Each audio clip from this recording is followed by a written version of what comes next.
Today is Friday, January 2nd, and we'll be talking about girlfriend tests. We're going to talk about two different kinds of girlfriend, significant other, boyfriend tests today. You're gonna have two of them. You have one category, which is red flags. This is really the category where people are responding to you, who you are. And then in the other category, you have reaction tests. Essentially, things that you put them through, or examples or questions that you pose that you judge the reaction just to see, hey, is this the kind of reaction that I want to see from somebody that I want to be with? And generally speaking, using those two devices more or less helps you to determine if this person that you're dating is really the person you should be dating. Or maybe you should just move on, because life is short. There's a big sea full of fish, and there's this bunch of, you know what's also in the sea? Bullshit. Dead bodies and cement. Lots of cement and bones. Words.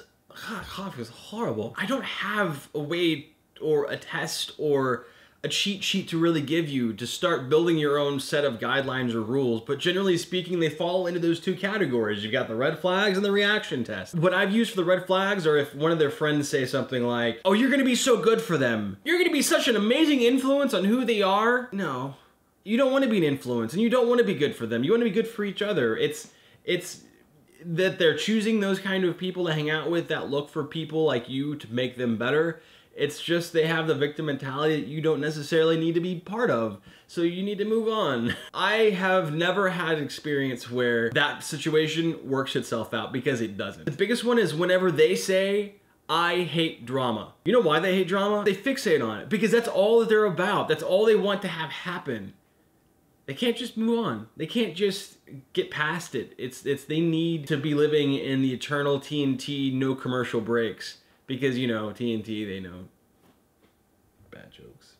The reaction tests that I've used aren't so exact. That's one way to put it. I use what's called a sister coefficient. I actually have a sister who is 3 years younger than I am, and I would take the age difference, which is 3, and divide that by the age she was, and that would be the coefficient. So when I was 18, I wouldn't date anyone with a coefficient that was comparable to Kennedy scratching his face. Stop. Thank you. Which means that I just have an arbitrary test that would impress girls who didn't know math. Apparently my go-to reaction test is what I call the fart test. It's where you grab the boob or the chesticle and you say, well, you don't say anything because it's coming from your butt. You fart. You just, I really don't have anything else to compare it to. It's just you fart and squeeze their boob. You don't say anything out, you just go. What's always been attractive to me is someone who's intelligent, yet can laugh at poop jokes.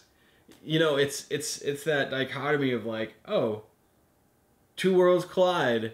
Power Man 5002. Anyway, those are my tests. I think they're great. What do you use? Do you use anything in particular? Have you thought of anything or accumulated certain ideas of what to ask people or put people through to get reactions?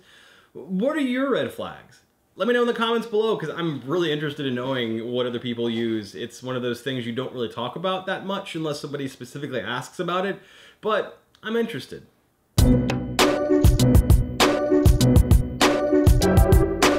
All right, so have a great day, stay positive, and keep smiling. I'll see you tomorrow.